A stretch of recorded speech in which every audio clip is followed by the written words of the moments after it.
Hello sa inyong lahat! Narito na naman si Mami Essie para mag-share na naman sa inyo ng isang masarap na recipe. Dahil nalalapit na po ang Chinese New Year, gagawa po tayo ng homemade tikoy.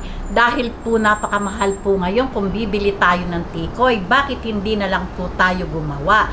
3 ingredients lang po yung ating kakailanganin. Pero bago tayo mag-umpisa, kung kayo ay nasa Facebook, don't forget to follow, like, and share. At kung nasa YouTube naman po, wag lang kalimutang mag-subscribe at pindutin ang bell button para lagi kayong updated sa ating mga bagong video. Ngayon, narito po ang ating mga kakailanganin sangkap. Gagamit po tayo ng 2 cups and a half glutinous rice flour, 1 cup segunda po itong ating asukal, pwede po ang white, pwede ang brown, kahit po anong kulay na sugar, pwede. At 1 and a half cup na water, o di po ba 3 ingredient lang po ito. Ngayon po, umpisahan na po natin yung pagtitimpla.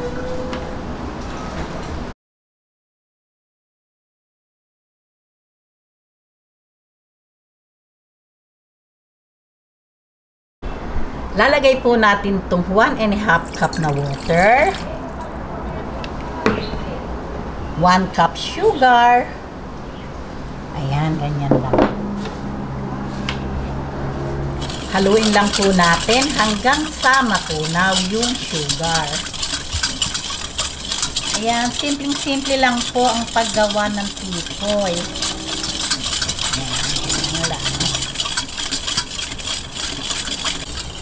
Ayan, pagka po ganitong tunaw na, ayan, okay na po ito. Ibubuhos na po natin sa ating glutinous rice flour.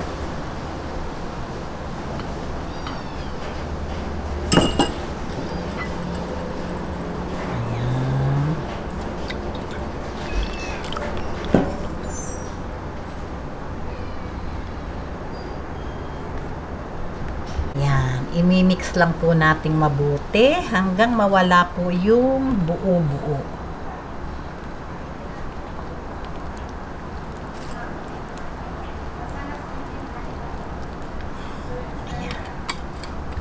Ayan, mix lang po natin to hanggang mawala yung buo-buo at maging smooth na po ito.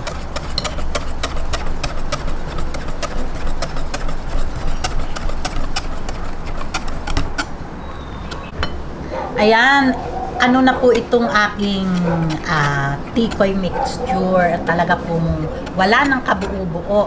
Ngayon po, sasalin ko po siya dito. Ito pong aking lalagyan ay 9 inches. Nilagyan ko lang po ng plastic para po mas madali siyang tanggalin. Pinahiran ko po ng yung pinaglatikan ko na oil. Okay. Close na po natin.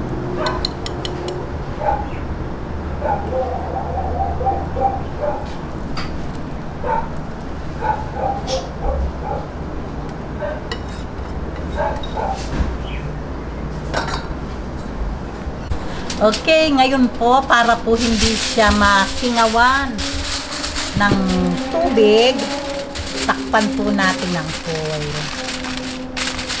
Ayan, ganyan lang po.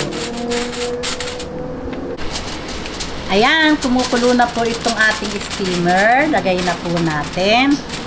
Ayan. Ngayon po, i-steam po natin to ng 1 oras sa medium heat lang po yung ating apoy. Okay, babalik po ako pagkaraan ng 1 oras. Okay, matapos ko pong i-steam to ng 1 oras, inirest ko muna po dito po sa steamer ng 5 minuto kasi po medyo umaalsa siya. After 5 minutes, ipapahinga po natin para po bumalik siya sa dating niyang size. Okay? Sana po natin. Ayan.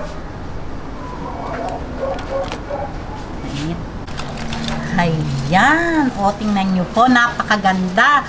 Ngayon, Palalamigin lang po natin to bago po natin i-rest. Ilalagay po natin to sa ref hanggang sa tuluyan siyang lumamig. At tumigas. Okay, babalik po ako pag malamig na siya. Okay, ngayon po, heto po at atin ng napalamig. Ngayon po, ilalagay na po natin ito sa, babalutin ko po sa plastic at atin na po itong ire-rep. Kailangan po natin itong i-plastic ulit at ilalagay ko po sa rep kasi kailangan po natin itong i-rep para po umano siya ba, mapalamig po ng todo bago po, kasi po hindi natin ito mahihiwa pag hindi po natin siya ipinahinga hanggang sa tumigas. Siguro po mga tingnan po natin, pwede po ang hanggang 3 oras. Okay, ngayon po i-rep po muna natin to ng ayan 3 to 4 hours po nating ire-rep at piprituhin na po natin. Okay, lalagay ko na po ito sa rep. Okay, ngayon po, heto na po yung ating tikoy. Pinalamig ko lang po ito sa rep ng 2 oras. Ayan.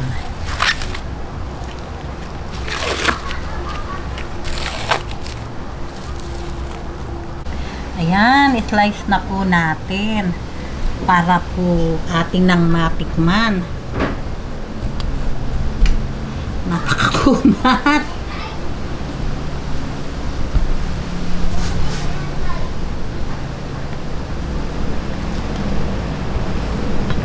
Ayan, ganyan lang po.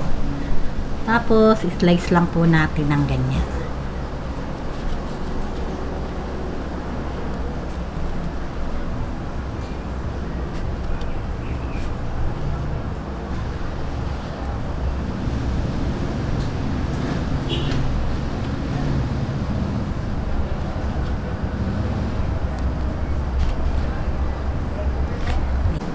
Okay, ngayon po, magprito na po tayo ng ating homemade tikoy. Ayan, syempre po, nagbati po ako ng isang itlog. Ayan, nagpainit po tayo ng mantika. Hindi po masyadong mainit kasi po masusunog yung ating egg. Ayan, okay, sa medium heat lang po yung ating apoy para hindi po madaling masunog yung ating itlog.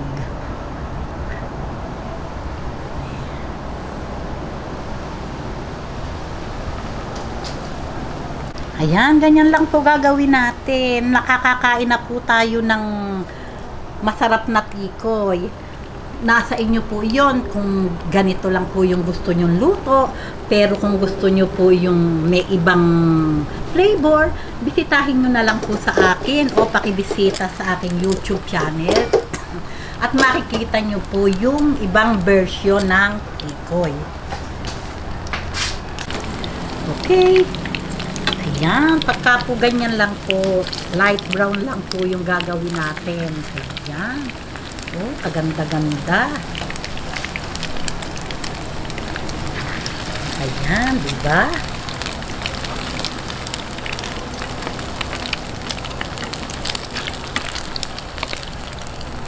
Meron na tayong masarap na tikoy.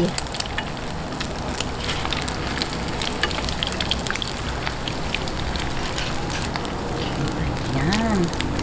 Ganyan lang po yung kagandahan ng bawat side. Light brown lang po. At sa medium heat lang po yung ating apoy.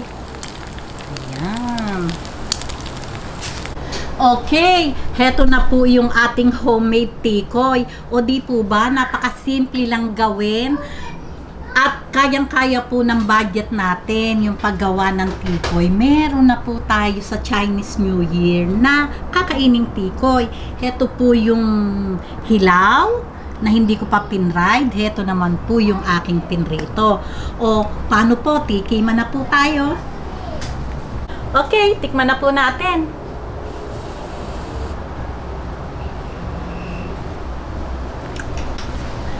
Talaga pong yummy. Ayos na ayos lang po yung tamis, hindi po talaga nakakaumay at wala pong pinagkaiba doon sa binibili nating tikoy sa mga tindahan o sa mall, tsaka po itong ginawa natin.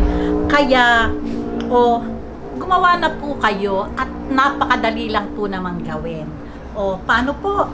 Kung nagustuhan nyo ang video na to, huwag lang kalimutang mag-likes and don't forget to share and subscribe. Baboos!